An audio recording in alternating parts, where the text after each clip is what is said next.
Buenas noches, bienvenidos a una nueva edición de La Bitácora, un programa de tertulia, debate de Popular Televisión Galicia. Hoy abordaremos la actualidad y la analizaremos desde diferentes ángulos, como hacemos siempre, pretendiendo ir un poco más allá de la noticia. En esta mesa de trabajo tenemos hoy a los siguientes invitados, empezando por mi derecha, don Francisco Fernández Tarrío. Es abogado y es presidente del Centro de Estudios Públicos de Poder Limitado. ¿Qué tal, don Francisco? Buenas noches y bienvenido.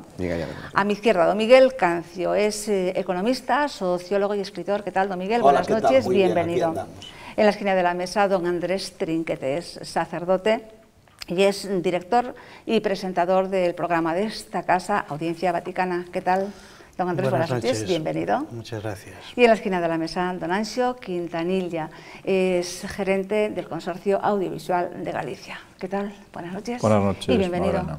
Bueno, pues bienvenidos a los cuatro a este último programa de este curso televisivo 2010-2011. Nos vamos hoy de vacaciones, pero antes, bueno, pues tenemos que abordar toda la actualidad y todos los temas que tenemos hoy, que son bastantes.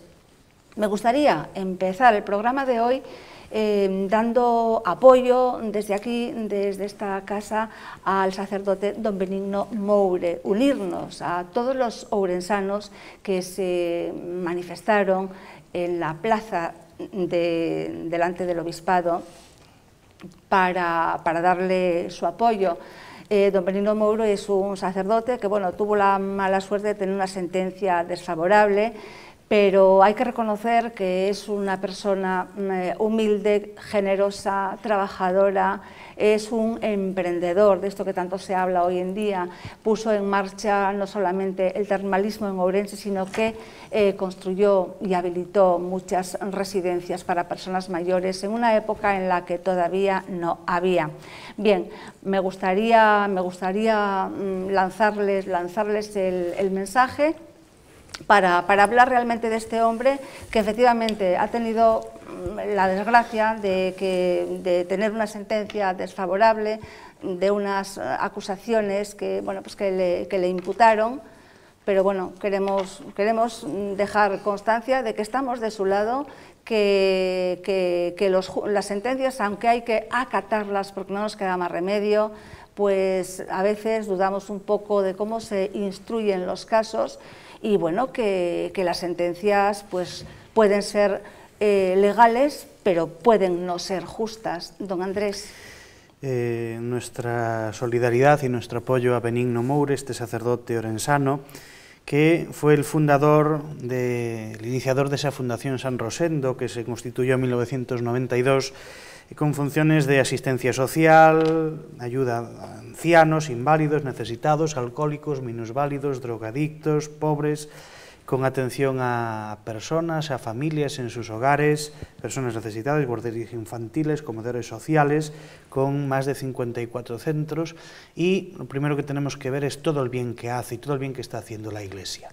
¿Qué querría decir al hilo pues, de esta sentencia que, bueno, pues los tribunales han dictaminado de esta manera y han hecho justicia de esta manera, pero en una residencia, cuando está siempre en contacto con personas mayores, personas que a veces viven abandonadas, viven solas, viven sin hogar, viven en la miseria, no tienen quienes las cuiden, pues a lo mejor pues son recogidas en estos lugares donde se les da cariño, donde se los cuida, donde se los trata lo mejor posible, y donde en principio hay mucha gente que no se preocupa de ellos. Y la persona que está a cargo de estas instituciones corre el riesgo de tener que lidiar siempre con terceras personas, con familiares lejanos o con algún ascendiente que nunca se han preocupado de ellos, pero cuando ven que se puede sacar también del saco y y hacerse negocio, pues también se busca, cuando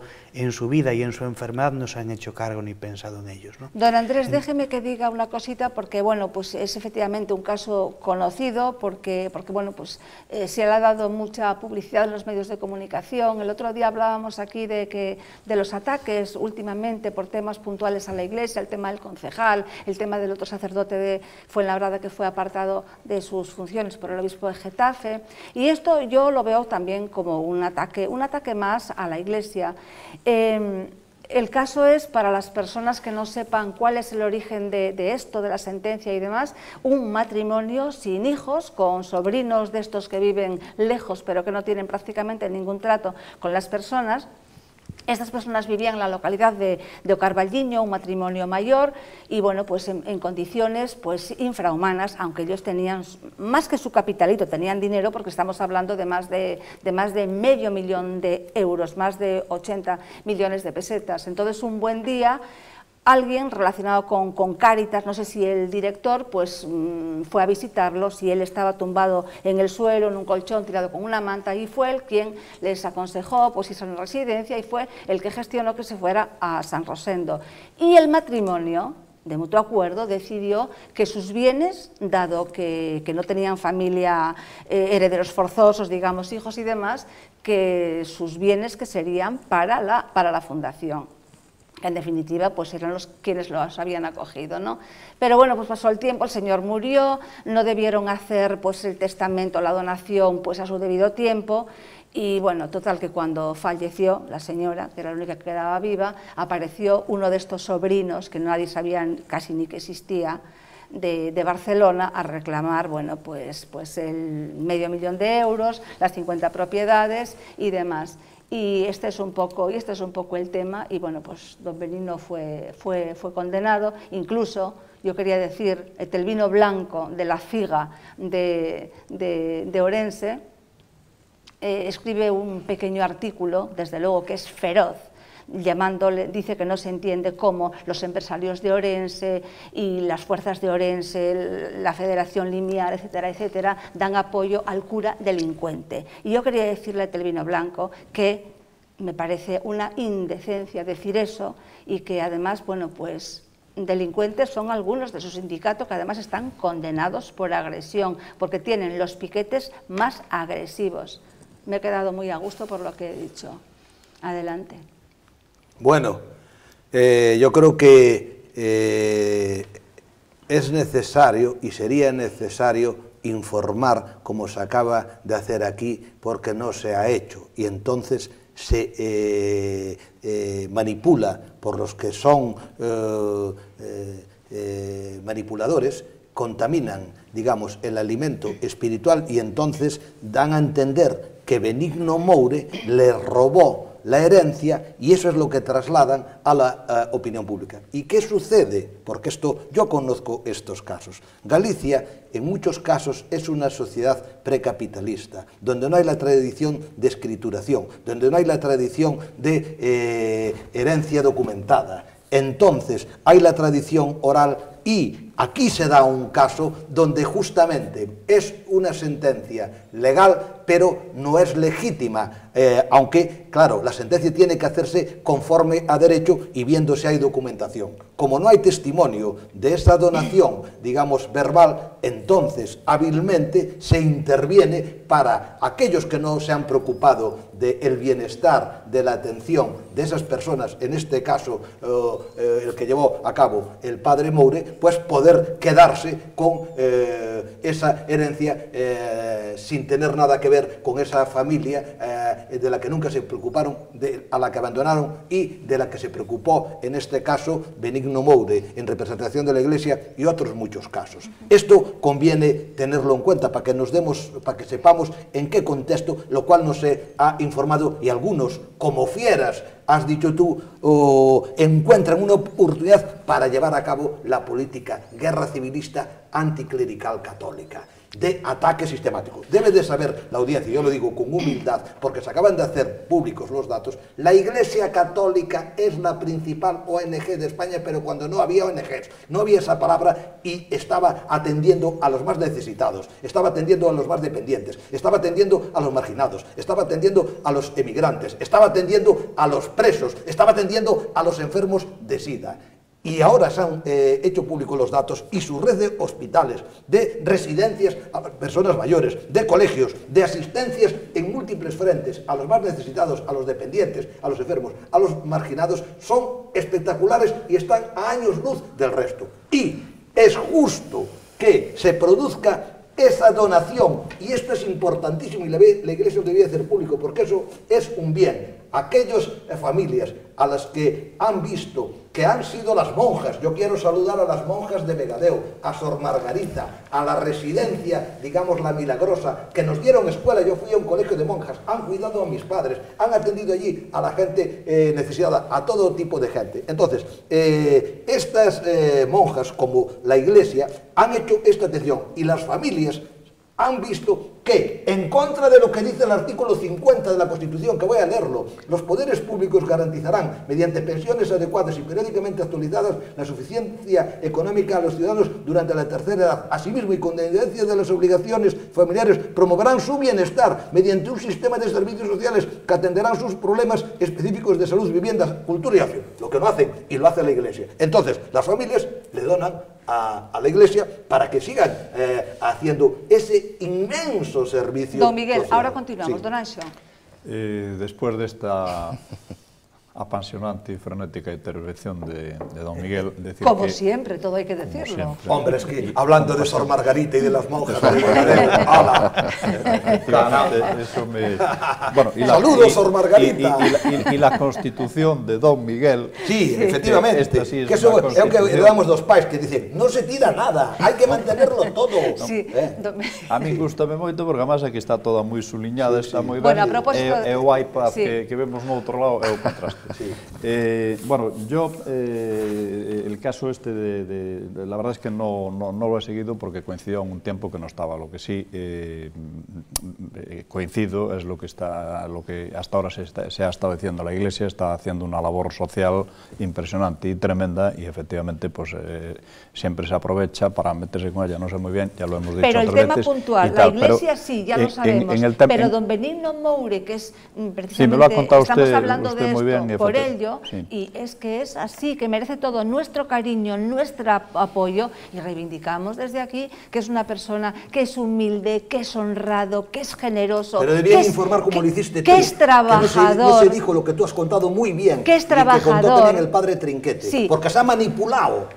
Y entonces, claro, dicen, este señor le ha robado a unos viejos, bueno, de forma absoluta. Claro, eso es terrible. Don Miguel, la parte jurídica seguramente ahora nos la aclarará muy bien. Sí, he querido precisamente dejar a don Francisco Fernández Tarrío la última intervención para que nos hable precisamente del tema jurídico, y también que dé un consejo a todas estas personas mayores que, con hijos o sin hijos, pero que quieren dejar sus propiedades o parte de sus propiedades a la Iglesia, que hay muchísimo de esto, yo conozco, hay que decir, oye, pero hazlo prontito, porque, y cuando estés en plenas facultades, porque luego pues vienen la rapiña a querer... Bien, yo, sin entrar a valorar la propia sentencia del Supremo, porque no me corresponde a mí, es una sentencia firme y, bueno, entendemos que ajusta a derecho y hay que respetarla, sí es cierto, y hilando con lo que decía el profesor Cancio, que en Galicia sí que tenemos esa mala costumbre de no documentar principalmente las herencias, además. Sí. Nos podemos encontrar con una falta de como decimos por aquí, de partillas, ¿no? de generaciones para atrás, lo que a los abogados nos suele causar numerosos problemas, incluso para inmatricular fincas, para ubicarte en qué herencia tiene cada persona. Eso es un problema grave que tiene Galicia, tiene muy poco amor a la firma, el gallego. es más bien de La tradición tradición oral. precapitalista. Exacto. Entonces, en estos casos es complicado. Se une a este caso también dos particularidades. Una, que siempre hay ciertas limitaciones testamentarias para las personas que cuiden. Eso siempre ha sido así. Se buscaba siempre en la legislación de sucesiones que precisamente nadie se valga de la situación de precariedad o de mal estado psicológico de alguien para cuidarlo y hacer, digamos, una labor de zapa para acabar quedándose con sus bienes. Entonces había cierta precaución sobre a quién podría heredar esos bienes. Por otro lado, en este asunto... En este caso hay muchos testigos, ¿eh? En este asunto lo que dice el tribunal básicamente es que, como bien decía Cancio, que no hay soporte documental de esa donación. Entonces, ¿yo qué aconsejamos? Aconsejamos que se dejen las cosas claritas y escrituradas, y si uno está en vida y está en plenas facultades, que done sus bienes a quien quiera y cuando quiera. Una última precisión. Sí que hay una gran tendencia en Galicia últimamente, porque además tenemos una población bastante envejecida. Hace poco dieron el dato de que creo que hay casi más fallecimientos que nacimientos en la comunidad, que sí que hay muchas disposiciones testamentarias hoy en día que se dejan todos los bienes a la persona que cuide a esa persona. Entonces, entre todos deberíamos buscar la fórmula de que estas fundaciones, principalmente católicas, porque es verdad lo que dice el señor Cancio, que necesitan también, porque funcionan como una ONG, pero tienen sus necesidades económicas para que funcionen. Deberíamos ponernos todos de acuerdo en cómo coordinar esto para que esos medios fluyan hacia esas fundaciones. No quiero pasar aquí la oportunidad también, porque lo habéis dicho todos, si es cierto, extrajudicialmente hablando, extrajurídicamente hablando, que a mí me sigue pasmando la ferocidad con la que ciertos medios saltan a la mínima noticia sobre la Iglesia. Al hilo le comentabas no lo conozco personalmente, pero al representante de la CIGA le haría dos acotaciones. Me gustaría saber por qué no hay esa red social a través de sindicatos como la CIGA, por qué menos hablar y más ayudar a la gente necesitada, y dos, me gustaría saber también si va a defender con la misma rotundidad el carácter de delincuente, entre comillas, de sujetos compañeros o compañeros de ellos, como pueden ser los sindicatos LAB en el País Vasco, o por qué no han entrado a fondo en criticar otras sentencias, como por ejemplo las que tienen que ver con el terrorismo, con el nacionalismo y demás. Siempre orientan el disparo hacia las personas que más hacen. El problema es que la Iglesia ayuda y no presume. Otros presumen y no ayudan. Muy bien, efectivamente. Y bueno, pues ya que tiene usted la palabra, le voy a preguntar, que le prometí el último día que le preguntaría, luego se acabó el programa, ¿qué es el Centro de Estudios Públicos que usted preside? Pues es una asociación que nació en plena época del bipartito, y nacimos como un pequeño think tank gallego, como un centro de elaboración de ideas, que nos basamos en tres premisas fundamentales. ¿Es como un think tank? Sí, de hecho pertenecemos a la red de think tanks europeos y hemos estado conectados con muchas fundaciones, muchos think tanks en España y en Europa. Y básicamente nos basamos en tres premisas. En principio de todo defendemos la libertad individual, siempre asociada a la responsabilidad. Defendemos que la gente puede elegir, pero debe responsabilizarse siempre de las elecciones que toma. Segundo, que el poder debe limitarse, a la inversa de lo que está pasando ahora. Viene muy a colación de lo que pasa ahora en España, ¿no? Debemos limitar el poder público o el poder estatal, si queremos llamarle así, para que fluya más el poder ciudadano, la gente pueda expresarse con más libertad. Y tercero, nacimos, y además esto fue muy valiente, entiendo, en esos momentos, nacimos como una asociación claramente antinacionalista. No nos gustan los nacionalismos de cualquier tipo de partidos, y siempre hemos optado más por el derecho individual por encima del derecho colectivo. Y bueno, hemos realizado bastantes actividades a lo largo, he de resaltar que sin pedir ningún tipo de subvención, somos una humilde asociación autofinanciada, y hemos hecho varias actividades, hemos presentado libros principalmente en La Coruña, hemos asistido a congresos. Que además se editan. Sí, se editan. Sí. Tenemos aquí a Las orillas del ser, sí, de Alfonso de la Vega. Sí, Alfonso de la Vega es un libro muy curioso, se editó, insisto, esto justo al nacer la asociación, en los estertores del gobierno bipartito, y es un libro que trata de desmitificar... Políticamente incorrecto, me decía. Sí, es una especie de viaje por todos los popes nacionalistas gallegos, y intentando reivindicar un carácter mucho más, una Galicia más abierta y más liberal, contra la Galicia más caciquil o más cerrada o más limitado. Y es una cosa curiosa porque es un viaje, digamos, astral, o si queremos llamarle así, de Rosalía, un poco al estilo de la Divina Comedia, que va encontrándose con todos los grandes héroes galleguistas, y bueno, tiene situaciones realmente desternillantes. Sí, además está basado en Las orillas del Sar, ¿no? Exactamente, es un juego de palabras con Las sí, orillas del Sar. Bien, pues, ¿y dónde lo podemos encontrar? Pues este libro se vende a través de la asociación. Los que estén interesados pueden dirigirse a la dirección de correo electrónico siguiente, que es info@poderlimitado.org. info@poderlimitado.org. Bien, como septiembre llega pronto, ahora no dijimos, pero bueno, saldrá en el próximo Alfonso programa. Alfonso de la Vega colaboró en La Voz de Galicia. Sí, sobre es impresionado. Ingeniero. Actualmente es columnista del periódico ABC. Sí. Y bueno, escritor y una de las personas... Brillante columnista. Sí, Bueno. una de las personas más sabias que me he podido cruzar en la vida. Sí. Pues nada, aquí bueno, pues han tenido una pequeña pincelada de lo que es esta asociación, que me parece realmente muy interesante, y continuamos hablando de esto en septiembre. Vamos entonces con otro tema. El Partido Popular afirma que Rubalcaba queda inhabilitado para cualquier cargo público después del auto del juez Ruth, en el que bueno, pues procesa a 3 altos miembros de la policía, próximos desde luego al ministro Camacho y a Rubalcaba. Me parece que se les puede juzgar por colaboración con banda armada o por revelación de secreto, que eso quedaría a discreción de la sala, ¿no? En la primera de los delitos tiene más cárcel. Sí. Bueno, cualquiera de los de la mesa. Bueno, estando aquí un abogado y... No, el abogado da su... Y un ilustre lector de la Constitución, arrancar eso no sabía, pero vamos a ir en la parte, déjeme su Constitución. digamos, más pública. No desarme usted a don Miguel.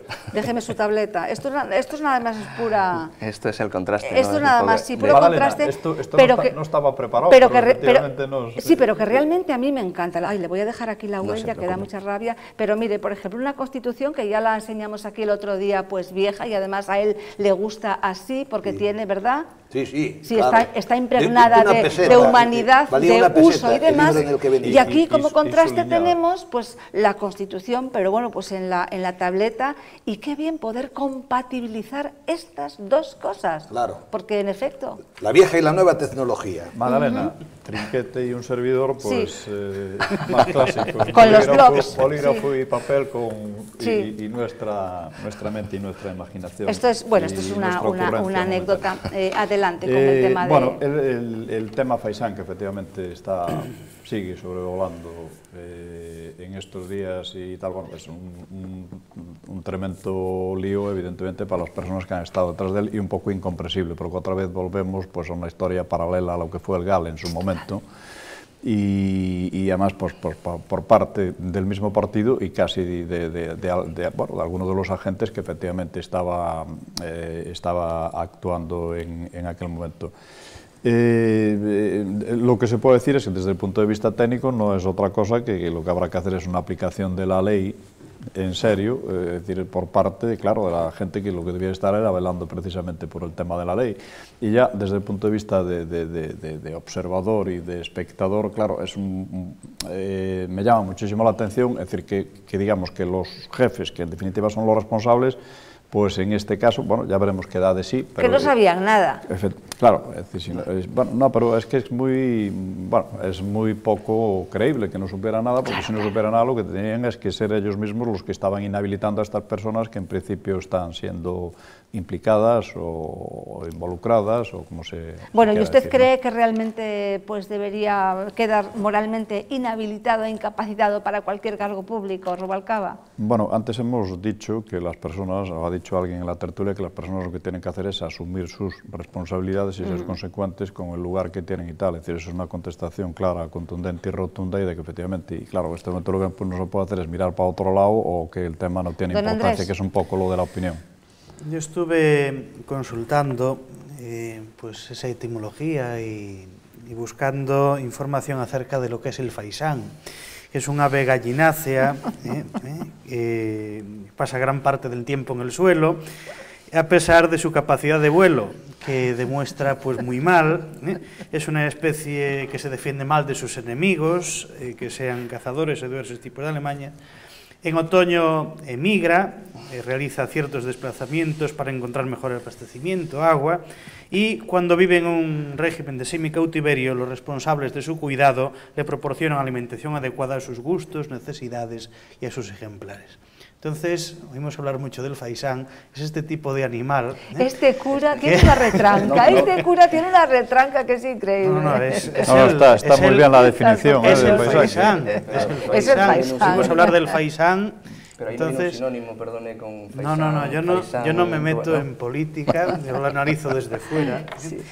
Pero bromas aparte, pues yo creo que estos temas generan una gran desconfianza y una gran indiferencia sobre el sistema actual político en la mayoría de las personas, ¿no? Es decir, que personas que tienen la responsabilidad, que tienen el encargo de la sociedad de regir, de gobernar, de velar porque se cumpla la ley, de legislar, tienen pues esa capacidad ejecutiva, el poder ejecutivo y parte del legislativo, que estén flirteando, que estén pues con este tipo de temas, viviendo pues esta realidad tan concreta y tan dura y dramática que afecta a tantas personas, ¿no? Entonces es necesario que si se demuestra pues se tomen responsabilidades. Hay algunos que dicen que no saben. ¿Cómo no se va a saber? Es decir, ¿cómo no voy a saber yo lo que se cuece en mi casa? Si no sabes, entonces eres un inepto, perdonando, no quiero faltar a nadie al respeto, eres un inepto y no mereces estar en ese sitio. Si no sabes lo que se está moviendo en tu casa, es que no puedes llevar el control de tu casa, ¿no? Entonces, si se averigua, pues sería uno de los, y se justifica, sería uno de los mayores escándalos, más graves escándalos. Pero a mí lo que me llama poderosamente la atención es la diferente vara de medir que hay.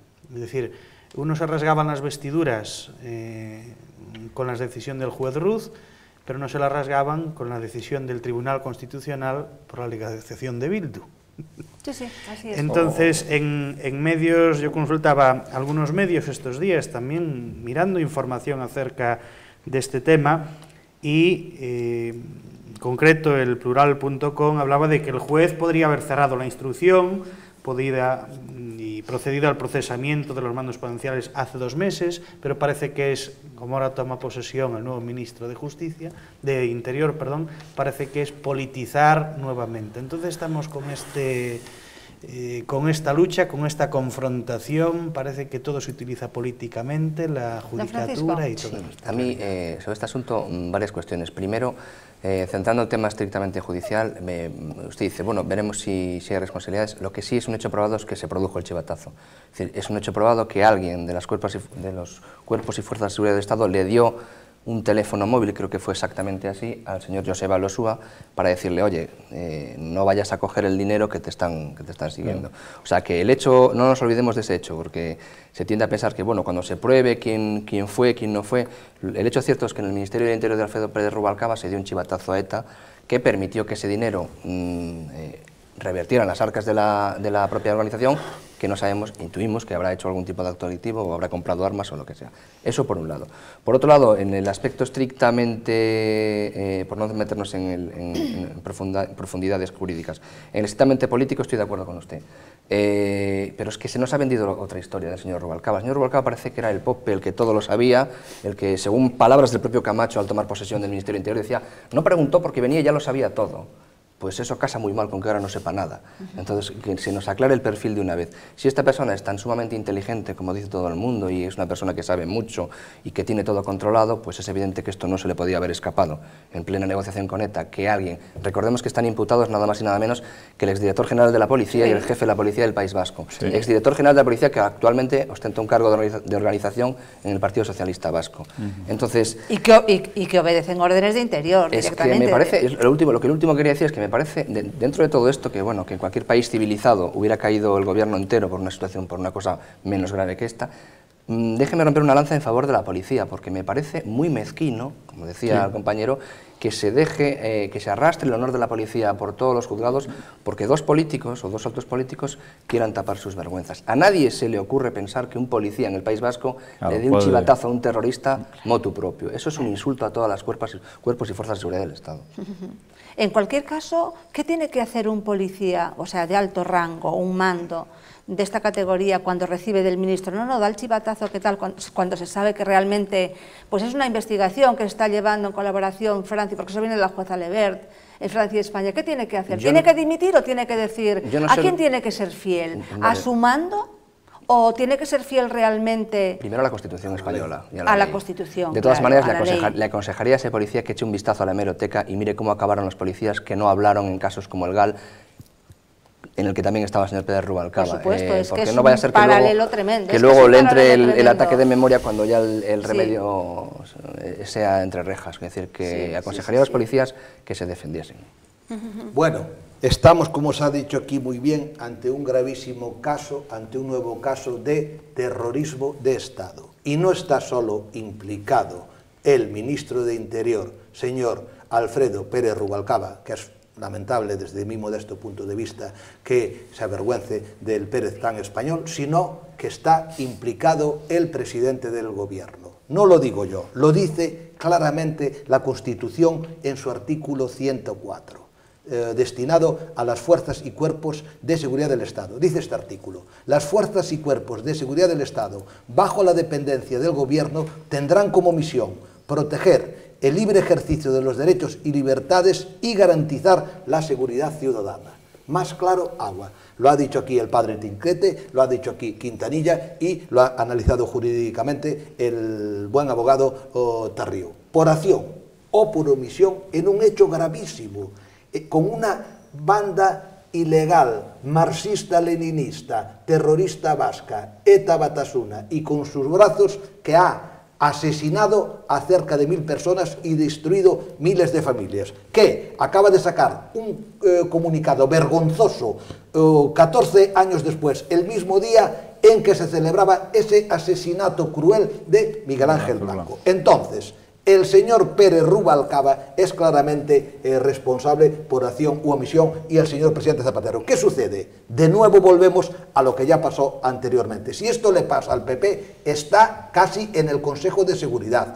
Están absolutamente perseguidos a todos los niveles y vilipendiados, porque es un hecho gravísimo que en la defensa del imperio de la ley y del Estado de Derecho hay que proteger y hay que garantizar. ¿Qué sucede? Fijémonos.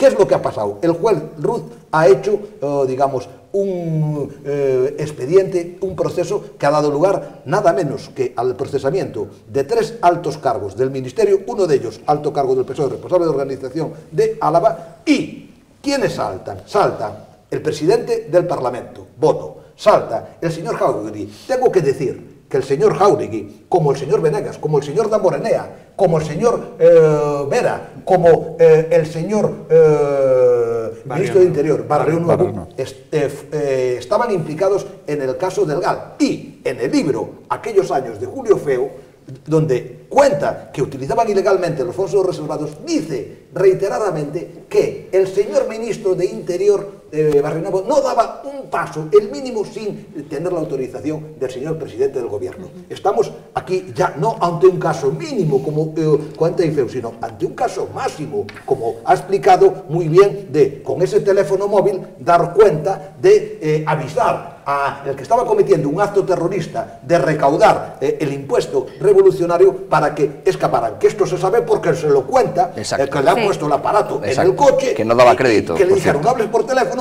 y que allí alardeando, oye, los tenemos cogidos, ya sabes por dónde, oye, no, ya sabes que aquí como estamos pactando, esto, es decir, vamos a arrasar, como ahora lo mismo que el comunicado de ETA. Esto es gravísimo, esto no se puede admitir en un país democrático. Se ha violado gravísimamente al más alto nivel el imperio de la ley y el Estado de Derecho, y el responsable por acción u omisión son el señor ministro de Interior Rubalcaba, el señor Caamaño, que no se puede escapar, que era secretario de Estado, y el señor presidente del gobierno, Zapatero. No lo digo yo, lo dice el artículo 104 de la Constitución española. Bueno, y ahora entonces, ¿con qué cara se va a presentar Rubalcaba a hacer campaña? ¿Con qué cara? Con la que siempre ha tenido, con una muy grande y muy dura. El personaje, es que tenemos muy poca memoria en España. Sí. El personaje es lo que es. Este hombre fue el portavoz del gobierno de los GAL, recordemos, para los jóvenes. Queda lejos queda lejos, pero bueno, muy bien lo ha dicho el profesor Cancio. Pero si son los mismos, pues lo normal es que hagan lo mismo. Es que volvemos a lo mismo, que cuando nos venden la regeneración del PSOE, más bien parece una degeneración. porque si el revulsivo del PSOE es volver a políticas hace 30 años con un personaje tan siniestro como Rubalcaba, me hacía gracia la definición que daba el padre del Faisán, que decía que iba por el suelo, ¿no? Rubalcaba también es un experto en la cloaca, Y da siempre ha estado saltos un poco a ras de suelo. Recordemos, por hacer un análisis rápido, el portavoz del ministro de los GAL, uno de los hombres que no se dice muchas veces que se cargó la educación en España, vaya por delante. Segundo, tiene el dudoso honor de ser el primer político que rompe una jornada de reflexión, pero es que no lo hizo una vez, lo acaba de hacer hace un mes y medio en las elecciones municipales. Tercero, el caso Faisán. Yo es que, de verdad, no sé con qué caradura se va a presentar. Yo supongo que lo han puesto ahí para que el batacazo del PSOE no sea tan grande. Déjeme decir, por último, que el elemento común, porque hay voces ya diciendo que hay una sutil diferencia entre el País, lo titulaba el otro día, entre el GAL y el caso Faisán, porque el GAL tal y que el Faisán era un contexto de negociación. La verdadera, no existe diferencia, la única verdad es que el Partido Socialista, o bien por exceso o por defecto, siempre se sitúa fuera de la ley para intentar acabar con el terrorismo. Así es. Bueno, yo quería hablar que efectivamente, ya saliendo propiamente del Faisán, pero en el entorno del Faisán, efectivamente se tratan de coger atajos, y yo creo que los atajos se tratan de coger para dejar quedar bien al jefe, que es quien quiere hacer lo que quiere hacer, y luego, claro, lo grave es que no se asumen las responsabilidades de todo lo que está haciendo. Yo estoy de acuerdo con todo lo que acaba de decir, menos que una cosa, que lo que me sigue sorprendiendo es que se siga tropezando dos veces en la misma piedra, y de la misma forma. Las circunstancias, evidentemente, de los GAL y estas pues han pasado 20 años, son distintas, aunque el fondo sigue siendo el mismo. Lo que pasa es que este es un momento de que esa ansiedad que tenía el presidente del gobierno por poder presentar la carta del... Erróneamente, porque es que con ETA en la negociación no se va a terminar nunca. Si está, si es que cualquiera hubiera conseguido lo que él consiguió con esta rendición. Si se hubiera conseguido, pero si la rendición no va a haber rendición, es decir, no lo va a haber nunca. Es decir, ellos tienen claro el objetivo de esa independencia del País Vasco, y ahora estamos metidos en un tremendo lío con el tema de Bildu, porque se los ha legalizado, pero claro, la responsabilidad y la paternidad de todo esto es la del presidente del gobierno, que ha sido una obsesión obsesiva que ha tenido, buena, por otro lado, pero ingenua, o por no calificarla de otra forma, y entonces, claro, es decir, todos los estamentos que tiene alrededor para poder llevarle la cabeza del Bautista al jefe, pues efectivamente atajan todo eso. A mí sí me sigue pareciendo increíble, porque el Estado tiene elementos y recursos suficientes, aparte de, efectivamente, todas estas magníficas páginas en todo lo que se está haciendo, y me parece un error imperdonable, y que a la persona que comete este error su inteligencia me hace dudar de ella. Total, que la legislatura socialista de Zapatero finaliza como finalizó la de Felipe González, con crimen de Estado, vulnerando la ley, etcétera, etcétera. Y atacando a los jueces, a Ruz, como antes atacó a Marino Barbero en el caso Filés. Que falleció, por cierto. Acabaron con él. Acabaron con él. Fue terrible la persecución. Y con un país lleno de parados. Vamos entonces con otro tema totalmente diferente. El Sergas, que hace un llamamiento a los donantes de sangre para que continúen con sus donaciones en verano. En concreto, el mes de julio, pues hay menos donaciones que en años anteriores por estas fechas. Y bueno, pues tienen miedo a quedarse bajo mínimo, sobre todo en una época en la que muy posiblemente, como otros años, habrá accidentes. Con esta campaña, con estas informaciones que están dando estos días, pretenden tener al menos unas 500 donaciones al día. Y desde luego nos sensibilizamos con esto, y desde aquí queremos hacer el llamamiento a la ciudadanía de que también en verano, cualquiera. Sí, bueno, es muy importante este asunto por la cuestión siguiente.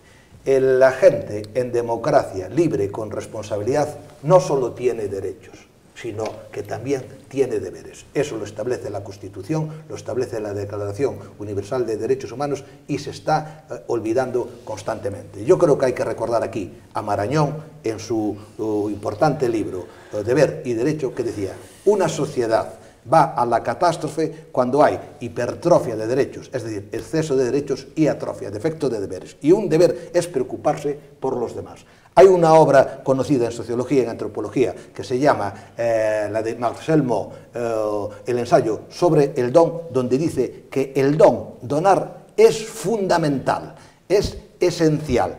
hay que preocuparse por el bien común, hay que preocuparse por los que más sufren sin ponerse medallas, no solo por recurrir a Mo, sino también por recurrir a Kant. Y en este caso es fundamental y hay que tenerlo en cuenta. La cultura del deber, de nuevo el humanismo cristiano, de nuevo la Iglesia. ¿Por qué se la ataca? Porque se quiere defender esa cultura del permisivismo, esa cultura de que no hay ninguna obligación, esa cultura de jouir sans entrave, el mayo del 68, gozar sin límites, y que le den, es decir, ande yo caliente, que le den por el saco a los principios, al sentido del deber y al resto de la gente. Por eso la Iglesia molesta tanto, porque nos está siempre recordando esa dimensión del deber, lo que decía el gran Chateaubriand, la moral del deber frente a la moral de los intereses. Y aquí de nuevo lo señala la Constitución. Artículo 43, se reconoce el derecho a la protección de la salud. Compete a los poderes públicos organizar y tutelar la salud pública a través de medidas preventivas y de las prestaciones y servicios necesarios. La ley establecerá los derechos y deberes de todos al respecto. Los poderes públicos fomentarán la educación sanitaria, la educación física y el deporte.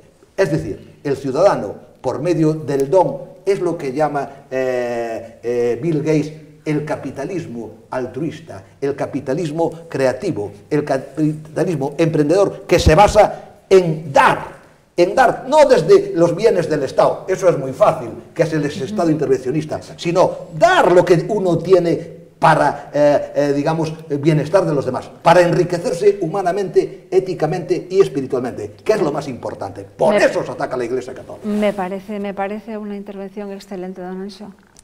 Bueno, efectivamente, el artículo de la Constitución me los estoy apuntando todos, profesor, y prometo que efectivamente le voy a dar una vuelta a toda ella.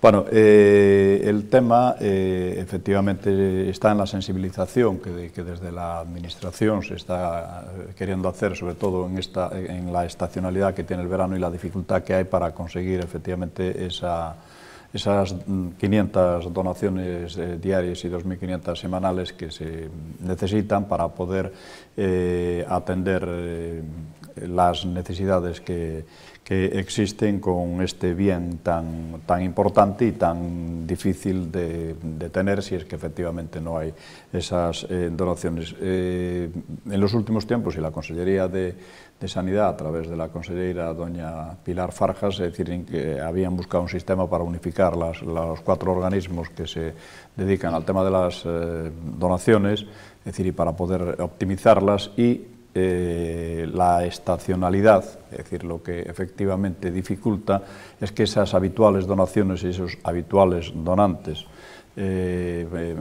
por cuestiones de estacionalidad, de verano y de salidas, pues efectivamente lo dificultan, y es una campaña a la que invitamos a todo el mundo y bueno, yo pues efectivamente también voy a participar en ella para poder socialmente, como dice usted, y atendiendo también al tema de la Constitución, de no recibir siempre, sino también dar y ser solidarios. Claro que sí, todos aquellos que tengan la edad reglamentaria, porque a muchos les gustaría donar, pero bueno, pues ya no tienen esa edad. Bueno, hay unos sitios fijos ya de donaciones, ¿no? Pero también la Administración tiene una serie de rotaciones en distintos pueblos para poder facilitar que efectivamente esta labor se realice, a la que invitamos a todo el mundo, que eso es un bien para todos. De hecho, están utilizando el tema para esta búsqueda, para esta petición, se necesitan unas más de 40.000 unidades. El lema es: su sangre es vida, compártela. Y yo quería hacer alusión, por mi condición pues, de sacerdote, en la Biblia, en la Escritura, se habla de que la sangre es la vida, de que la sangre es la vida. De hecho, algunos grupos religiosos, en concreto los Testigos de Jehová, pues no aceptan que se hagan transfusiones de sangre. ¿Por qué? Porque se considera que la sangre es la vida. Entonces, yo pienso que es muy acertado este lema de que la sangre es fuente de la vida y que debemos compartir, es decir, que debemos ser solidarios, incluso pues no dando, como decía el profesor Cancio, aquello que nos sobra, aquello que tenemos por ahí fuera, sino dando incluso nuestra propia vida, es decir, una donación de uno mismo. Sí, y además ya me gustaría hacer este apelo apunte, ya no solamente con la sangre, sino animar a que se donen los órganos. Y además, ya que usted está aquí hoy, que ya lo comentamos aquí en otras ocasiones, pero es que hay un desconocimiento o una confusión total por parte del ciudadano, sobre todo en el rural,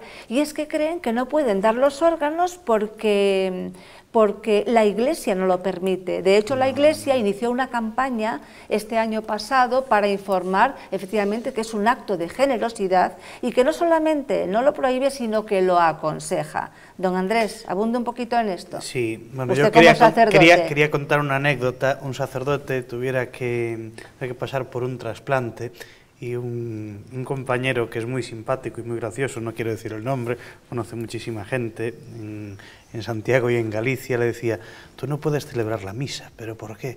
Porque tienes un órgano sin consagrar, que es el que te han trasplantado. Sí, y pienso que es importante que podamos compartir pues todo lo que, es decir, después de muertos, pues se va a ir desintegrando pues todo el organismo. De hecho, hemos visto estos días en Valencia un trasplante incluso de piernas, trasplante de brazos, es decir, gente que puede recuperar capacidades, que puede recuperar aptitudes, pues por la gentileza de alguien que a lo mejor pues o no lo necesita, y gente que a lo mejor pues está muriendo, está muerta, y eso se va a desintegrar y va a desaparecer, va a acabar en ceniza y en polvo. Pues donemos todos nuestros órganos para salvar vidas. Sí, al hilo de lo que comentabais de la Iglesia, en la Iglesia hace poco, al hilo de la famosa ley, vamos a decir así, sobre la muerte digna que pretenden, en todas sus directrices lo dejó bastante claro en esa pastoral, incluso hay un testamento vital aprobado por la Iglesia. Y es una forma de seguir viviendo en otro. Claro, exactamente, y que bueno, que la gente que vaya a las fuentes, que vea lo que dice realmente la Iglesia y no lo que los medios dicen que dice la Iglesia, que eso es fundamental. Es más, yo aconsejo que todo el mundo firme el modelo de testamento vital de la Iglesia Católica. Que vayan a la fuente, que vean lo que dice realmente, que no se dejen llevar por lo que... Y además es que es perfecto, porque además es que la Iglesia hay que reconocer que es pionera en muchísimas cosas. La Iglesia se ha posicionado y está posicionada en todo, desde temas como la inmigración, la muerte, la investigación de este tipo, de otro tipo, o sea, sobre todo, ¿no? Y déjeme, me gusta mucho el lema que se ha escogido, porque da gusto oír que se comparta vida, ¿no? Tanto mensaje de muerte, está bien que en algún momento haya un mensaje de vida. Dos cosas concretamente que mencionaba la consellera Don Anxo, me parece, es de alabar el trabajo incansable que hace la consellera Pilar Farjas por todo, no solo en este tema, por el funcionamiento del Sergas. Creo que está dando una batalla impagable. La acaban de premiar en Madrid, además. Está haciendo una batalla impagable hasta tal punto que se empiezan a copiar sus modelos en otras comunidades, ¿no? Y es de justicia decirlo, ¿no? Y reivindicarlo. Y luego, pues como liberal que soy, y teniendo aquí un sacerdote, pues hemos puesto todos un poco de manifiesto la verdadera alianza liberal y católica, en el sentido de que fomentemos la libertad individual, la cooperación social, porque el capitalismo no deja de ser un sistema de cooperación social, que a veces se olvida esto, se tiende a pensar que es un sistema en el que hay un ogro grande que explota a los demás. No, es un sistema de cooperación social que se basa en la libertad individual de las personas. ¿Dónde está la contraparte? En la responsabilidad individual. ¿Cómo se llena esa responsabilidad individual? Con valores. ¿Con qué valores? Desde mi punto de vista, pues con los valores de la Iglesia encaja perfectísimamente. Bueno, y eso no solo se da, como se decía, únicamente con la ética protestante y el espíritu del capitalismo de Weber, sino que Michael Nova, la ética cristiana y el espíritu del mercado de juego limpio, lo que da lugar a lo que algunos llamamos el liberalismo humanista de juego limpio, donde se vincula la tradición humanista cristiana con el mercado de juego limpio para potenciar no solo esa dimensión competitiva de juego limpio, sino la fundamental, la cooperativa, la altruista, la de dar, para poder sentirse verdaderamente felices y profundamente humanos, lo que le da sentido y significado a nuestras vidas. Quiero decir, porque lo ha sacado muy bien a colación Magdalena, que España es la número 1 del mundo en el sistema de trasplantes, en todo ese dispositivo que ha puesto. Debemos también un poco reivindicar lo que hace bien España, y conviene decirlo, España, la nación española, la que se quiere, digamos, anular y aniquilar cuando tiene también esa dimensión humana de solidaridad territorial de solidaridad, de preocupación por los demás, de caridad cristiana que contempla la Constitución española, tomando como base toda la escuela del padre Mariana, del liberalismo, que fueron ellos, digamos, esas órdenes católicas las que sentaron en España como referencia al mundo los principios del liberalismo en el mejor sentido, no ese liberalismo depredador, sino el liberalismo humanista de juego limpio. Y en este sentido es fundamental esta preocupación del Sergas de donar la sangre, de donar los órganos, de donar, digamos, también los bienes a la Iglesia para que pueda seguir ayudando a los demás, como hacen con los ancianos, como hacen con los marginados, como hacen con los pobres, etcétera, etcétera. Todo está interrelacionado, todo está interrelacionado. Vamos entonces con otro tema. El sistema educativo español, que vuelve a estar en entredicho según el último informe PISA,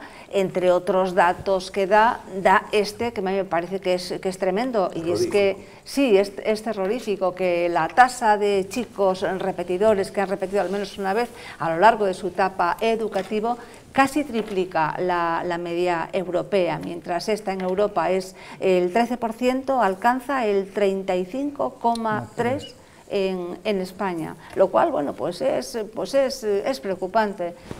¿Usted? Bueno, yo acabo de escuchar una cosa que me gusta mucho y que estoy diciendo mucho estos días, y es que efectivamente aquí tampoco todo lo hacemos mal. Completamente. Y me estaba viendo porque efectivamente se nos iba a ligar el tema este de la educación, del informe este, que efectivamente es preocupantemente demoledor, pero yo no de ahora, sino de siempre, el tema de la educación, sobre todo la educación pues, primaria y secundaria en este país, que ya luego pues, la universitaria creo que está fuerte. Es decir, sí, que empezó con Rubalcaba, Marabal, es que todo está relacionado, me interrelacionado. refiero en el acceso y en la gente que va, y ya no me meto pues, en el otro tema de preparación. En la universidad fatal. Leía un artículo hace pero muy en los poco, fracasos de la universidad no. Sí, leí hace muy poquito un artículo de unos catedráticos y donde decían el gravísimo problema que tenían ahora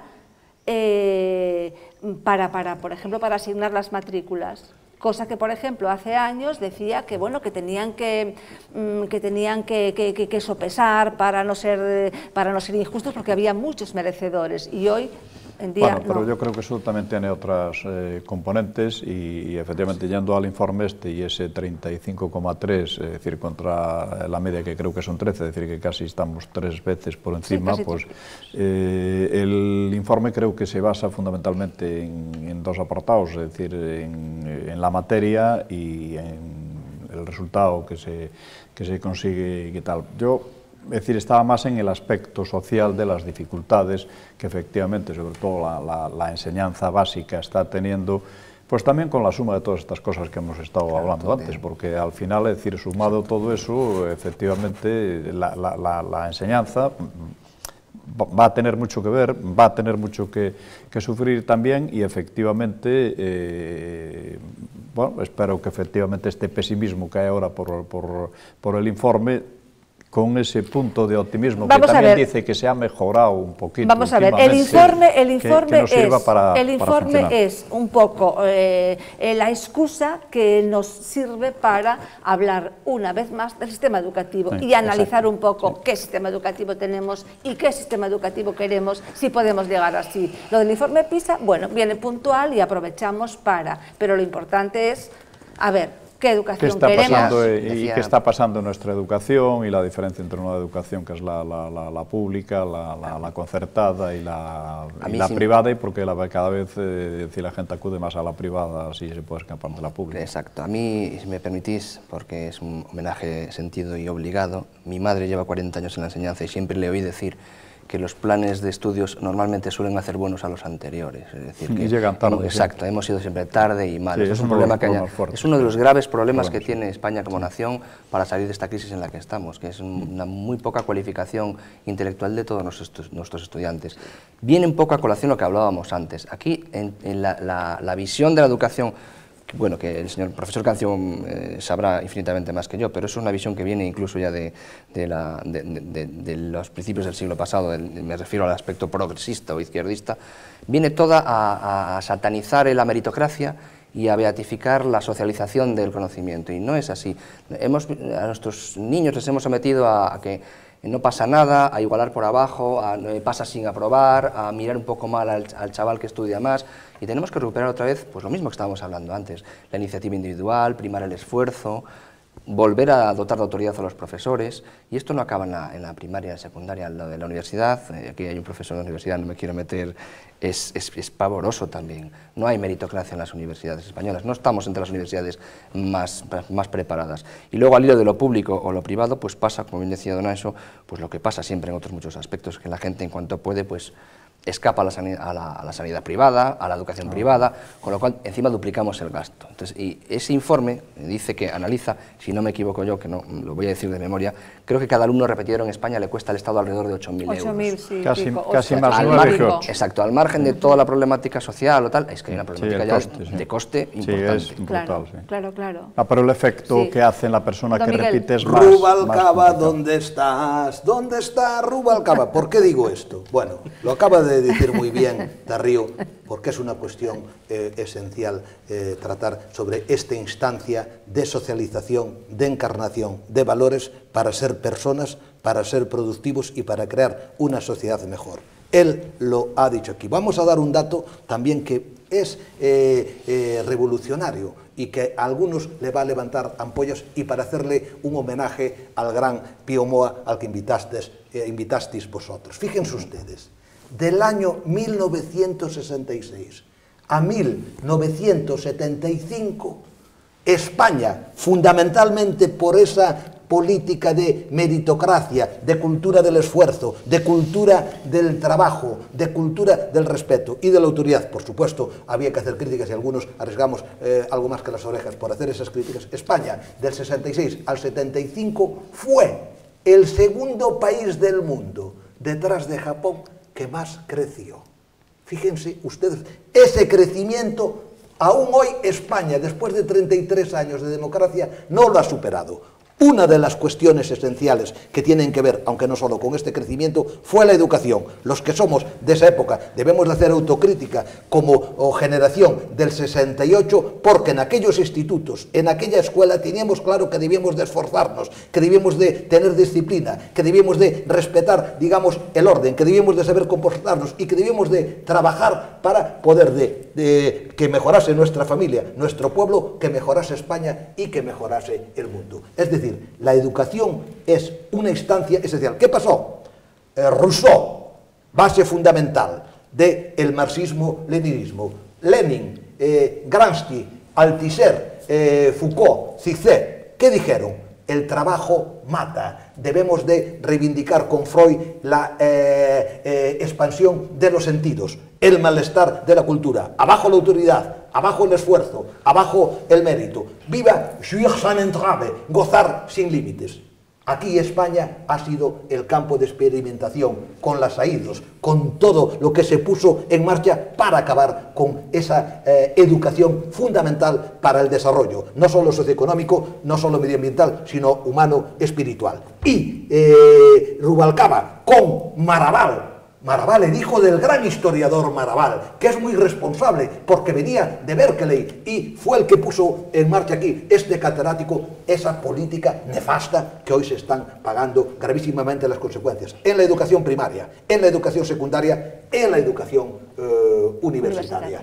Y esto ahora, lamentablemente, Rubalcaba lo está descubriendo y copia a Esperanza Aguirre diciendo que hay que crear instancias cuando antes la había criticado. Acuérdate la reforma la reforma que Esperanza Aguirre hizo desde el Ministerio de Educación fue una persecución. Exactamente. En ese sentido. Lo que es necesario, pienso que es algo de estabilidad en los sistemas educativos, es decir, cada gobierno un sistema educativo. Entonces, ahí debiera haber un gran pacto de Estado. Pacto de Estado que pero, se reclama, sí. ¿qué pasa? Que la educación es muy importante en todos los ámbitos y en todos los aspectos.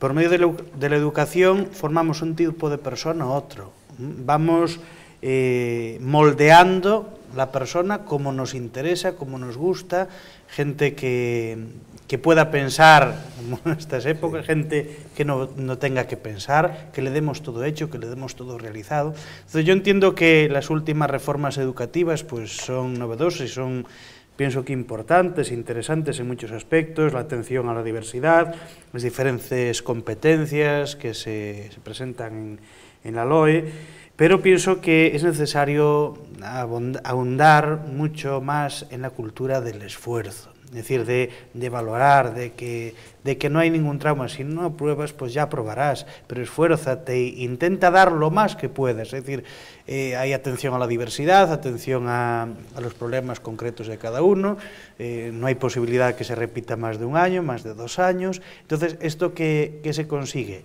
Que yo me abandone total, como yo voy a pasar, como yo voy a aprobar, como me van a dar el título. Alguna madre en alguna ocasión me ha dicho, bueno, pero va a tener el título, no estudia, pero va a tener el título, es decir, ¿qué es lo que importa? Es decir, el papelito, persona que me interrumpe incluso desincentiva al que sí quiere estudiar. Claro, sí, entonces totalmente. Yo pienso que crea 2 tipos de alumnos, de ahí ese bachillerato que proponía Esperanza Aguirre, de aquellos de bachillerato de excelencia, pero sobre todo... Que los progres enseguida dicen que no, enseguida se oponen. Pero sobre todo, yo pienso que aparte de ser algo caro para el Estado, tener que estar año a año repitiendo con alumnos repetidores, quedándose ahí como con ese demarraje, que se van quedando en las aulas y las aulas se van llenando de repetidores, son a veces tan antiguos como los bancos, como las bancadas. Yo pienso que es necesario pegar un cambio muy radical y bajo qué concepto, de qué manera. Pienso que es necesario una educación totalmente distinta y fomentando sobre todo los valores importantes, una educación en valores, que no se pierdan todos esos valores. Es decir, yo veo que los padres añoran que sus hijos sean de esta manera, que hayan sido de esta manera, es que nosotros éramos de esta manera. Es decir, tú puedes conseguir eso, lo que pasa es que es necesario esforzarte. Digámoslo en latín, sí. In res pública e privata probus, humilis, competentis y humanis. En la cosa pública y privada hay que ser honrado, humilde, competente y profundamente humano. De nuevo, el humanismo cristiano. Claro, y depende de nosotros, es decir, que lo podamos cambiar, que lo podamos transformar. Lo que pasa es que hay que enfrentarse a los chavales, hay que decirles, no, por aquí no, hay que marcar el terreno, es decir, como os lo han marcado. A los chavales y a las familias. Y a los padres. No, pero mismo de la familia, digo de la sí, familia. Claro. La educación primera y primordial parte de la familia. Porque usted dice que a veces, bueno, pues que echan de menos cómo se era antes y que los valores y demás, pero bueno, yo creo que muchos papás, sobre todo los más jóvenes, yo creo que pasan olímpicamente y lo que quieren es eso. Quieren que aprueben. No cualquier tiempo pasado fue mejor. No quiero referirme a eso. Es sí. decir, simplemente que hay una serie de valores claro. que tenemos que recuperar, que son propios de nuestra humanidad. Que han invitado a Pío Moa, decía bueno, con Pío Moa hemos coincidido en varias sí. Conferencias, presentaciones de libros. Sí, que ha venido aquí, traído por... Bueno, a Vigo, a Coruña, sí, en colaboración con Vigueses. Y no le dejaban hablar, iban a boicotearlo. No que me es un extraña, poco es que lo no que me sucede, extraña. que se quiere, digamos, impedir que se exprese la gente que tiene algo que decir. Sí, de hecho a Pío Moa durante un tiempo no le gustaba aparecer en público porque no quería ni que saliera su fotografía, no, los libros ni nada. Tenía serios problemas de salud. Ahora, bueno, ahora ya está echado a perder, ahora ya salen todas las televisiones y bueno, que salía mucho en VO7. Tenemos que lamentarnos, ¿no?, de que VO7 haya... Es una incógnita. Bueno, vamos a ver qué es lo que pasa, pero yo quería cerrar este tema diciendo una cosa, es decir, efectivamente aquí confluyen una serie de factores. No, pero el tema este ya terminó, el tema de la educación nada más quería hacerle el apunte de preguntarle por Pío Moa. Veo 7, pues esperemos que sea efectivamente un tema transaccional, que sea un paréntesis, pero por desgracia... Pero bueno, parece que no, y hay unos cuantos trabajadores que están en la calle. Claro, y todo el grupo va en un momento difícil. Bien, pues las noticias de los últimos días desde que Rubalcaba fue declarado, nombrado candidato socialista, quedaron difuminadas. Otras noticias, por ejemplo, una que comentamos en el programa del día 6, que también es muy importante y es precisamente sobre el desmantelamiento, la trama de la SGAE, ¿no? Nos pregunta, preguntábamos aquí, bueno, pues, ¿a dónde iba, a dónde había ido a parar todo ese dinero, esos delitos societarios de los que hablaba el juez? Y uno de los contertulios, en concreto Miguel Santalices, decía, y lo comentamos aquí, ¿no?, que podría tratarse de otro Filesa.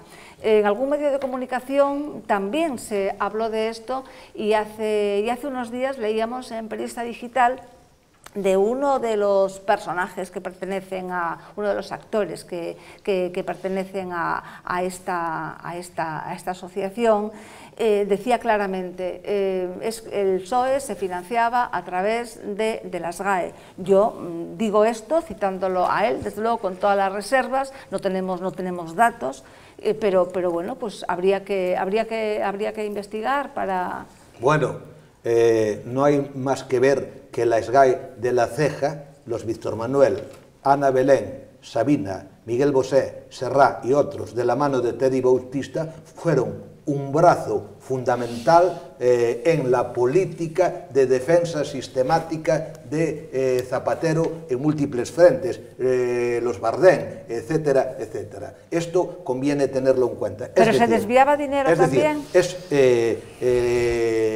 Había que investigar esto porque lamentablemente la financiación ilegal sigue vigente. Sigue vigente el comisionismo, no solo en el caso del PSOE, sino prácticamente en todos los partidos y en otras fuerzas con, digamos, la participación del sector empresarial y del sector profesional. Esto es una lacra en España, pero el PSOE ya lo hemos visto en el caso de Filesa y especialmente en este caso le presta una especial importancia. ¿Por qué? Porque la instancia de socialización, de encarnación de valores, con las teorías de Rousseau, con las teorías de Marx Lenin y sobre todo de Gramsci, son fundamentales para lo que llamaba Gramsci la hegemonía cultural, la hegemonía intelectual, el control de las ideas. De ahí la importancia de instancias como la SGAE. Estas instancias de socialización desplazaron a la familia, desplazaron a la educación, desplazaron a la Iglesia, por eso el ataque a la Iglesia. La nueva religión es la del cuerpo, es la de la música, es la del sexo, es la tiranía de los placeres, es la tiranía del cuerpo, es la tiranía de los deseos, es la tiranía del consumo, donde la SGAE con estos iconos ocupan un papel fundamental. Y los padres también son víctimas de esta instancia, lo cual no quiere decir, como aquí se ha dicho, que tengan que asumir la responsabilidad para hacer frente. Por eso la SGAE, por eso el gobierno de Zapatero, antes el de Felipe González, le prestaba una especial importancia, pero especialmente el de Zapatero. Todos los ministros iban a los estrenos, estaban constantemente haciéndose fotos con ellos, pero promovían, aparte... les daban en plena crisis, ¿cuáles son las subvenciones que les daban?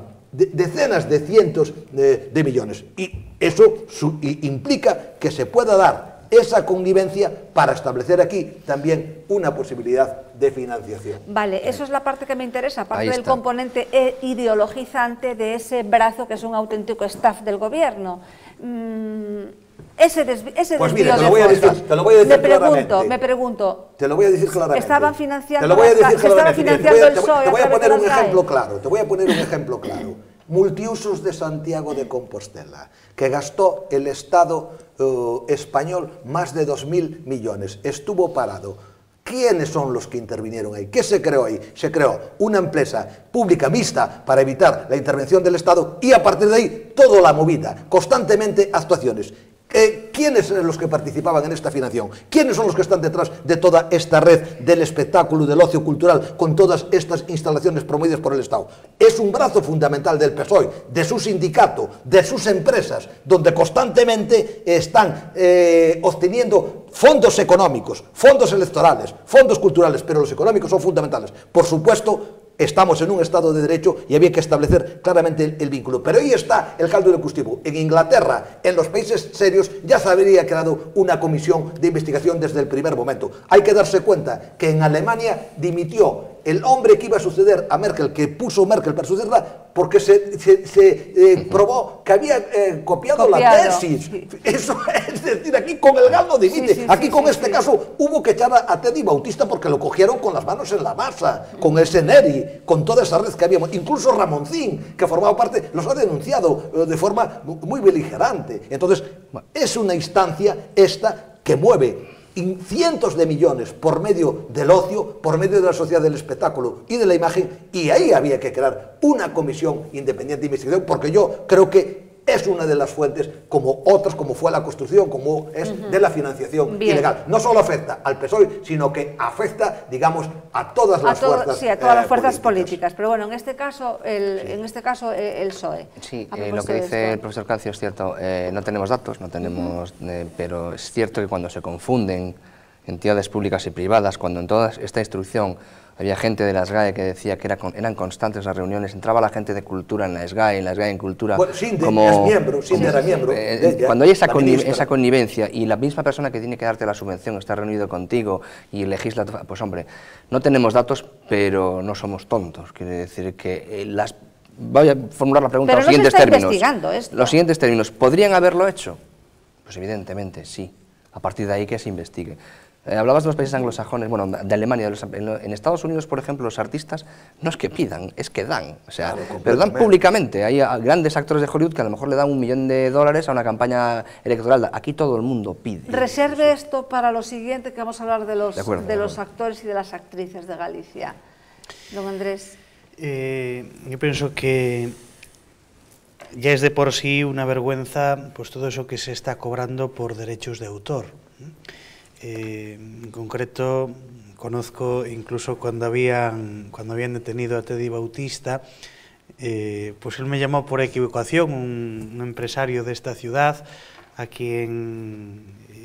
aquí de Santiago, a quien le metieron una multa desde la SGAE por derechos de autor por el hecho de que en una primera comunión, en una boda, pues había contratado a un dúo, a 2 personas, para que interviniesen en el baile, hiciesen posible el baile. Tuvieron que pagar unos 3 millones o 4 millones de pesetas, de las antiguas pesetas. Estaba el hombre desesperado.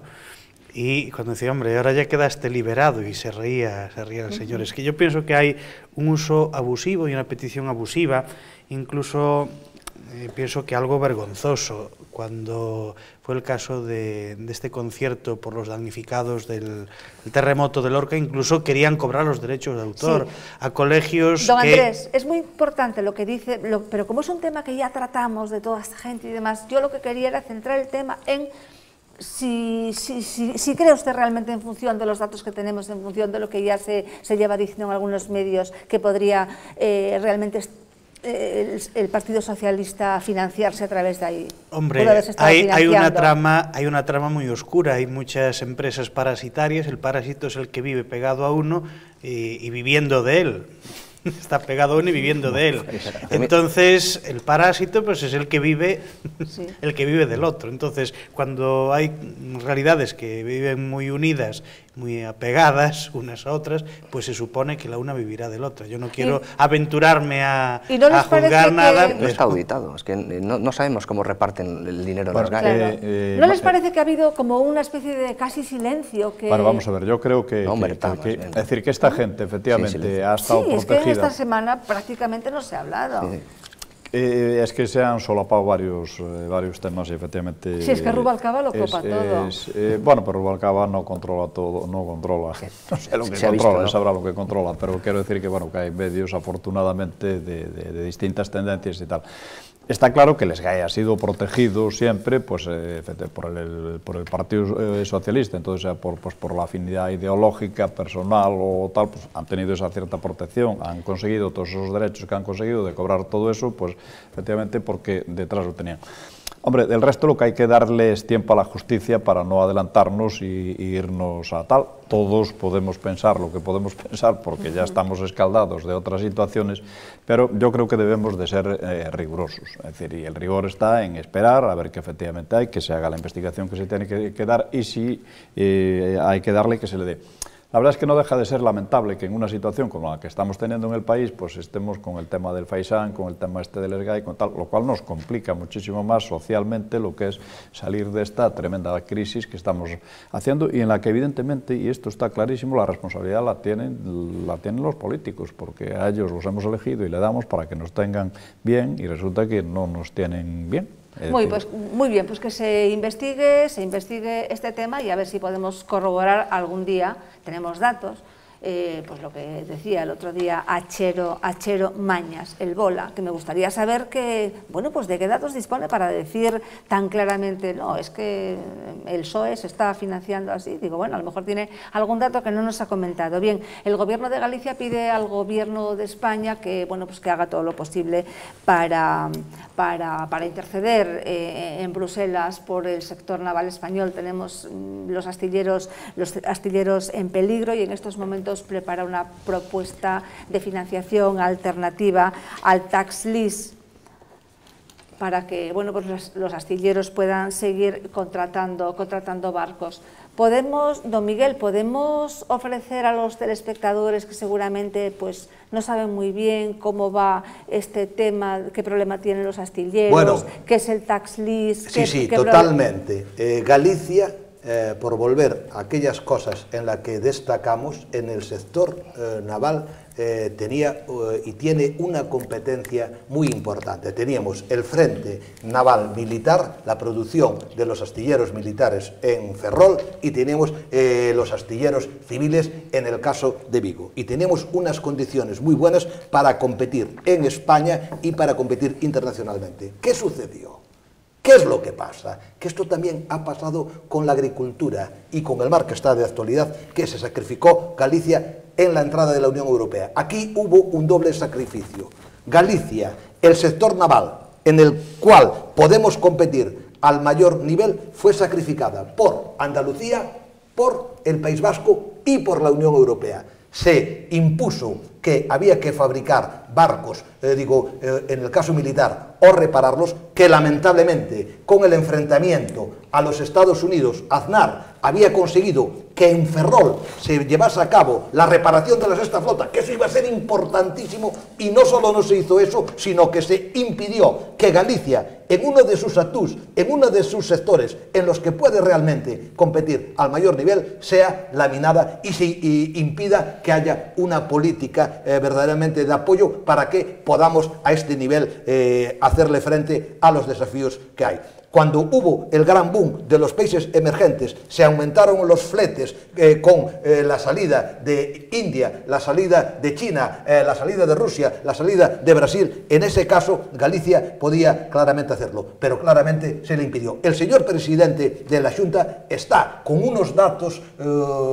claramente reveladores, poniendo de manifiesto esta sanción injusta, esta penalización en España para potenciar el País Vasco y Andalucía y penalizar Galicia. Esto ha también sucedido en el caso de la pesca y en el caso de la agricultura, en los que somos una potencia no solo nacional, sino mundial. Esto es lamentable, pero además llueve sobre mojado aquí por una política cortoplacista, electoralista, con Solchaga, con González. Hay que acabar con la industrialización, hay que acabar con Ferrol. Eso ha sido un error. Ahí está el caso de Alemania. Hay que justamente reformarse para mejorar, y en los sectores industriales que tenemos no había que barrerlos para hacer favores a otras regiones, sino que había que estudiar con perspectiva. De ahí, digamos, esos ministerios del plan, como hay en Francia, que viesen cuál es lo que podía hacer cada región para competir en las mejores condiciones. Y en el sector naval, Galicia tiene las mejores condiciones. Y Ferrol tiene una situación gravísima de despoblamiento cuando se llevó a cabo la reestructuración industrial, y Vigo, que es una potencia, digamos, con toda su zona, en el caso de los astilleros, con Barreras y con otros, han sufrido las consecuencias, y esto no se puede admitir. Si esto llega a ser en sentido contrario, lo llega a hacer el PP, bueno, lo del Prestige, como hubiese sido juego de niños, porque además forma parte ya no solo de la cultura industrial, de la cultura propiamente dicha, toda la tradición marinera, toda la tradición astillera, toda, digamos, la tradición vinculada con el mar. Bien, estoy de acuerdo con lo que se dice. El problema básico, profesor Cancio, es que cuando hay que defender esto en la Unión Europea, pues nos tocan los políticos que nos tocan. Sí, mal puede poner pie a tierra y defender una posición nacional a alguien que no cree en la nación, para empezar. Entonces, un presidente del gobierno que cuestiona la nación, pues lo normal es que haga esto, ir al corto plazo y ver caladeros de votos. Pues en Galicia la gente vota al Partido Popular y no hay manera de que deje de votar al Partido Popular, pues no se le da ni agua, claro. Y nos vamos a Andalucía, que es nuestro feudo, y nos vamos al País Vasco, que hay que contestar a Cataluña. Entonces eso lo hemos visto demasiadas veces, por desgracia, en Galicia, ¿no? Lo hemos visto muchas veces. No es menos cierto también que tenemos una competencia no solo nacional, sino también internacional. Y que tenemos una normativa europea. Entonces el problema al que nos enfrentamos es que las ayudas que nos han dado legalmente, sin entrar con todas las debidas reservas, pues como bien dice el profesor Cancio, se han desviado hacia otros modelos, a lo mejor menos productivos, o sin duda menos productivos. El problema es que la Unión Europea ahora le está diciendo a España, oiga, ya lo que le hemos dado ya se lo hemos dado, y ahora hay una línea muy difusa entre un plan de ayuda al naval y ayudas públicas, que como sabemos en la Unión Europea son muy reacios a que las ayudas públicas de un Estado puedan suponer competencia para la industria de otro Estado. Entonces estamos en una situación francamente diabólica, pero que no conviene olvidar lo que dice el profesor Cancio. Esto viene de la absoluta incompetencia en la defensa de los intereses, no solo de Galicia, sino si hablamos en un interés nacional, Galicia saldría perfecto, con un criterio objetivo saldría perfecto, muy reforzada también. Completamente. Yo pienso que de todas maneras salimos perjudicados, es decir, con cualquier reestructuración de este sistema de construcción, de este sistema naval. Y en muchas políticas de la Unión Europea, el hecho de querer unificar, es decir, cada uno pues vamos teniendo nuestro tipo de economía que va funcionando de alguna manera, y el hecho de querer unificar pues nos afecta a muchas zonas, de hecho, negativamente. Veamos el caso de las cuotas lácteas, aquellos paisanos que por miedo, como somos los gallegos, por miedo a que nos hiciesen pagar más, pues declarábamos menos, y hay una cantidad de leche negra, que se llama la leche negra, que está sin declarar y que hay que darle salida. Como si otras tantas cosas, el caso del lino, el caso de tantas y tantas cosas, y ahora el caso de la construcción naval. Entonces, yo pienso que son necesarias las ayudas, fomentar, y pienso que es necesario que se haga oír nuestra voz, es decir, de que no puede ser, es decir, de que depende muchísima gente, de que tenemos una industria puntera en este tipo de construcción naval. Entonces yo pienso que debemos justificar, luchar y defender lo nuestro, como hacen otras naciones, como Alemania. Para eso se hace falta peso. Sí, para eso necesitamos peso. No sabemos, decía don Francisco que bueno, que los políticos cuando llegan allá pues a lo mejor pues no tenemos quien defienda, por ejemplo, un político como Zapatero que no cree en la nación, ¿no? Pero también a mí me gustaría preguntarme si en otras naciones envían parlamentarios europeos a esa especie de cementerio, ¿no?, que se hace en España. En España pues dicen, no, este ahora ya para Europa, ya estuvo aquí, estuvo en el Senado tal, ahora para Europa. Y óigame, es que lo de Europa es muy importante, y lo que se debate en Europa tiene que ver con la mayor parte de nuestras cuestiones cotidianas. Bueno, yo creo que nosotros, efectivamente, en momentos claves hemos tenido la mala suerte de no tener receptividad por parte, que es lo que han estado diciendo ustedes antes, es decir, con Felipe González, es decir, el desmantelamiento que hay en Ferroles, sí, que empezó mal la cosa. Y no tal, y bueno, de este presidente, que vamos a decir, este presidente es que no sabe ni dónde queda Galicia desde que es presidente. Bueno, entonces, no vino el jacobeo. Podemos tener esperanza de que realmente esto... Yo quería decir que efectivamente coincido en general con el tema de que la gente que se manda a Europa, pues en muchos casos es efectivamente pues acoples. Un buen retiro. Dentro de tal. Pero también ha habido buena gente de aquí de Galicia en la comunidad económica y mismo en este momento. Bueno, lo digo en plan general, sin personalizar. Pero ahora está pensando en 2 o 3 personas que no voy a decir, pues seguro que me olvido de tal, de que efectivamente es gente, pero bueno, el peso que tenemos también es el peso que tenemos y el que nos da la nación, no el que tenemos desde aquí. Es decir, en este momento yo creo que el presidente Feijóo lo está haciendo muy bien, es decir, eso que ha conseguido, que ya el tema de la pesca, es decir, sea en Galicia quien representa el tema de España, pues yo creo que es un tema muy importante. Qué mal se defienden cuestiones que tienen que ver con nuestra presencia. Hace 2 días The Wall Street Journal sacó un artículo sobre la sanidad donde daba cuenta española del problema y aparecía el presidente Feijóo de forma muy positiva. Eso no se conoce en Galicia. ¿Qué es lo que sucede en lo que tú has dicho? Pero no se hizo público en ningún medio gallego. ¿Qué es lo que has dicho tú ahora, que yo estoy totalmente razón, y lo han señalado también el padre Trinquete y este gran abogado que tenemos aquí, que es Río?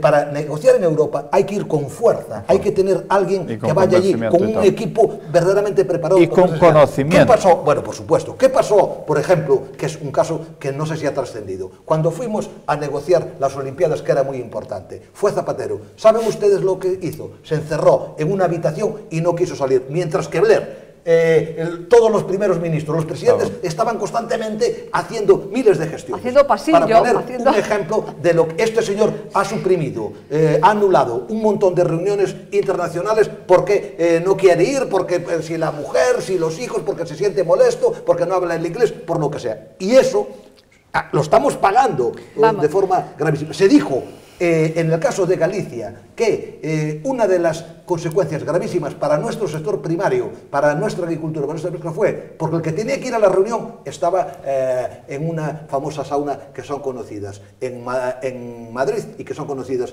en Europa, y no estaba en la reunión que tenía que estar. Vaya por Dios. Bueno, seguiremos hablando de esto en septiembre porque, bueno, desafortunadamente pues va a seguir el tema como está ahora. Vamos con una última cosa. Los actores y las actrices de Galicia están de uñas con la Xunta.